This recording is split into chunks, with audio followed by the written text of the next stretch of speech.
Hello, welcome to PokéLexi News. I am Lexi from Lexiosity, and here I have 3 news articles to report to you.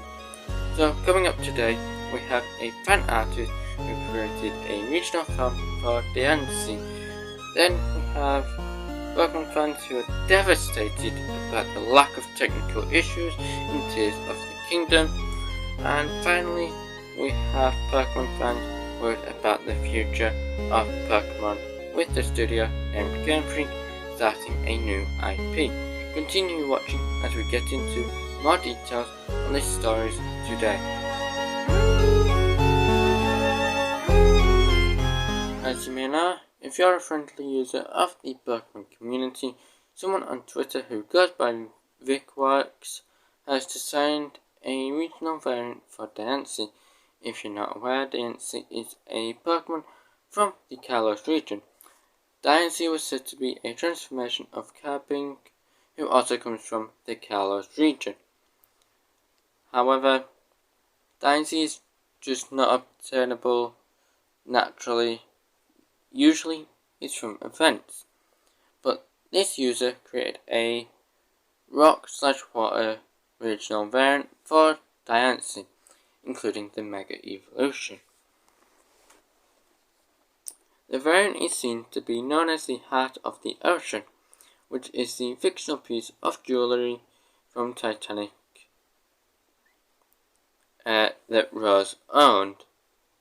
I like that little reference though, as Titanic is also one of my favourite movies, and in my opinion I actually think it's pretty cute. I like the fact they included mermaid fins to reference the fact that it's a water type, but it's a weird mix because rock types are weak to water, but this form may be hella OP. The Mega Evolution has a trident, for goodness sake. Now that is actually cool, but please, the Pokemon Company, hire this person. This person would make the game so revolutionary with how amazing their designs are. And if you do like the art of Diancie, I recommend following them on Twitter. Their account is in the description below and in the pinned comments.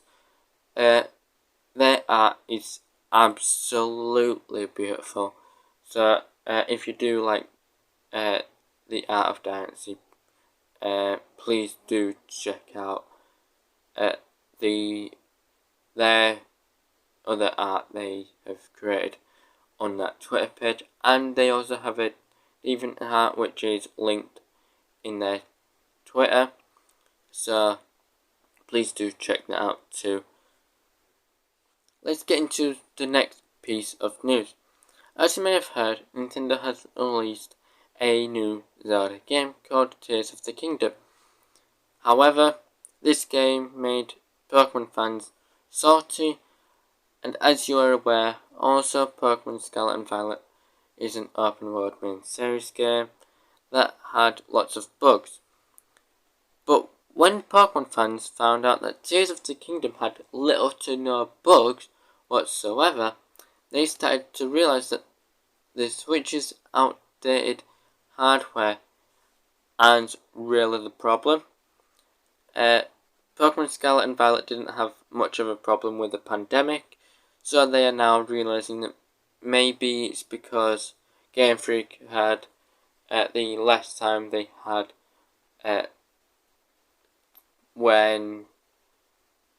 compared to when they created Legends Arceus, which was announced during the pandemic and started being developed. I think it was sometime after Sword and Shield, but wasn't announced until I think 2019 or 2020.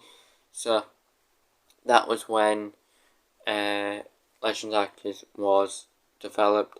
So they had more time to work on Legends Arceus. But Scarlet and Violet was, I'm pretty sure, started to be developed as soon as Legends Arceus was finished.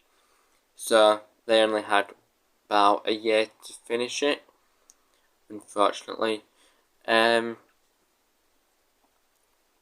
What else?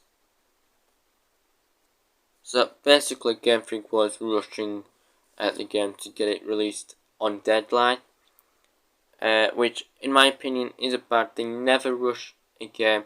You can just have DLCs for new features, or have them as updates, which will eventually excite the fans to want to play it more, to get the update, to patiently wait for the new update, etc. But the reason why there's more of a push was because fans were putting pressure on the game's release since it was announced, so they had more of a problem there as well, which is not unusual that they are putting pressure onto GameFreak. It is not unusual for any fan to put pressure on any company for a game to be released. That usually happens if you're a game developer, but problem is it can cause a lot of issues with the developer's mental health, the actual bugs in the game. It can cause features to not make it to the final product. So there's the problem with putting pressure onto the developers. Tears of the Kingdom was being developed during the pandemic and was delayed several times due to said pandemic. If you remember, it was initially set to be released in 2021, then delayed to 2022, and then finally delayed to 2023, which then we finally got it on May the 12th. That didn't have much of a pressure because fans knew that the pandemic caused the delays.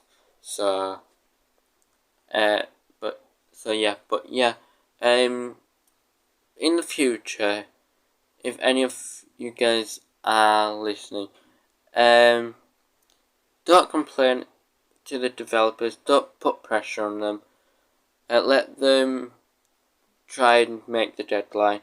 If they don't, they'll let you know that it'll be delayed until further notice, because they may need to get the main features sorted out in the game. So give them time that they deserve. What else? Humanity is going downhill because of the fact that there's people basically forcing developers to finish as soon as possible, and just complaining when the game isn't what they expected from the trailers because of the fact that they kept rushing them. And if any of the Pokemon Company employees are watching this, I recommend not announcing a game until probably a quarter way through finishing or halfway through, as you've done it before anyway. I recommend leaving it until 1/4 or halfway through finishing the actual product. It will then cause less pressure on you guys. But yeah. So for advice in the future to everyone, just leave the developers alone. Let them try and make the deadline. If they don't, forgive them. They are human after all. They are just like us. We ourselves can't make deadlines all the time, can we? And I'm sure all of you can agree with the fact that kids don't make deadlines for their homework in school, and then they get shouted at when they don't hand it in because they haven't finished it. That's the problem. Teachers are also forcing kids to make the deadline when they can, which is a problem because then it causes mental health. And if any of you teachers are listening as well, put less pressure on the kids as well. I myself received that pressure.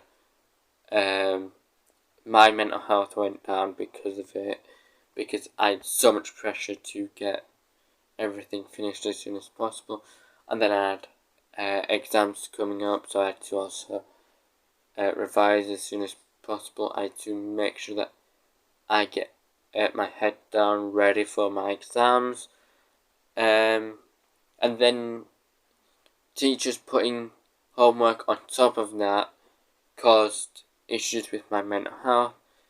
I had to take breaks from YouTube because I didn't have time to even upload anything during my GCSEs. So, yeah. Finally, as you may have heard, GameFreak is starting a new IP alongside its partner, Private Division. This new IP is currently called Project Bloom. We don't know what the game actually will be called. That's just the code name for now. It seems to be an action-adventure game, apparently. This here is the only concept art we have here, so, but it seems like it's a samurai next to a giant tree, which may be an elder tree, and the story, well, we can't really tell just by this art, so we are unsure what's gonna happen, what it is. All we can tell is that it's gonna be some ninja or samurai sort of game, and that's it. However, by this new IP, fans are worrying about the fact that this may affect the releases of Pokemon games, but this may or may not be a bad thing. We have no idea, unfortunately. We can only tell when we find out a game isn't going to be released until like 2026 or 2027 or something. So we don't know what the impact will be on this new IP, on Pokemon from this new IP. So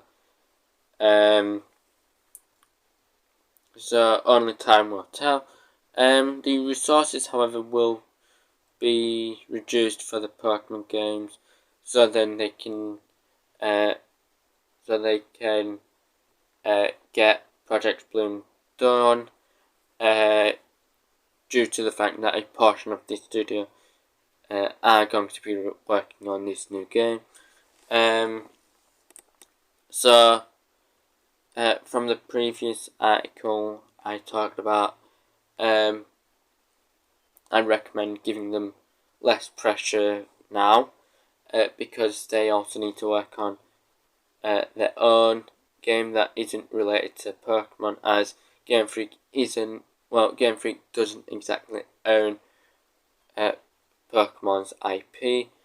They are just legally allowed to make the games for as long as they are commissioned by the Pokemon company, so give them time, give them less pressure, support them, etc.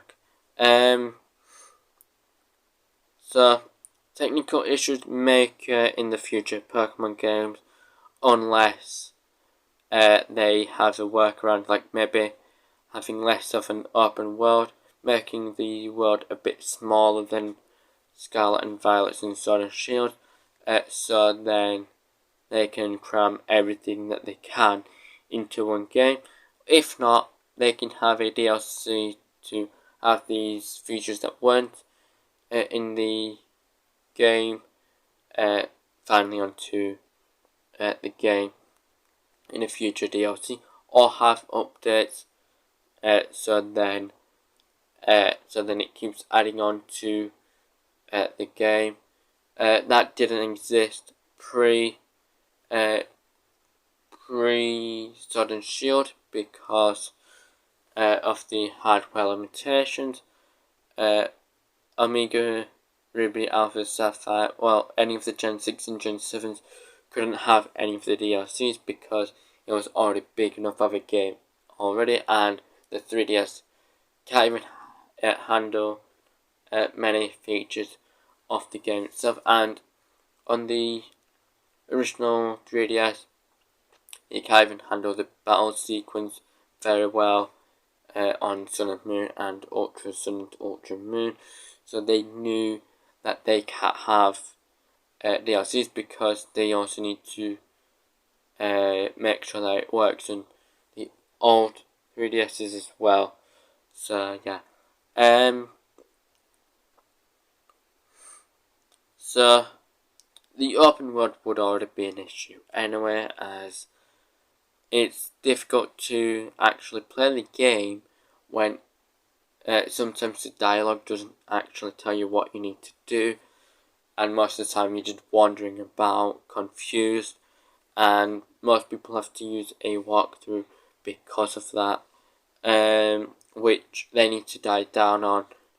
The open world causes people to have to search up how to do the game because of the fact that it's too big, it's too difficult to understand what the hell is going on. But yeah, there's a chance that the National Dex may or may not return. It depends on whether or not they have time to add the encounters into post-game, since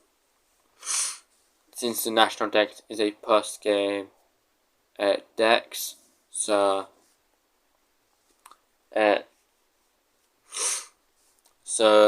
it all depends on whether or not they have time to do it. But yeah, I am not entirely worried, as I actually can't wait for Project Bloom, and I do reckon it'll be more detailed and less buggy than Scarlet and Violet has ever been. Anyway, that is all for PokéLexi news. This was your host, Lexi from Lexiosity, and I will see you next time. Love you. Also, don't forget to subscribe and like for more news stories like this. Make sure to hit the bell icon below as well. And if there's any articles you all want me to cover, let me know in the comment section below. And love you. Bye.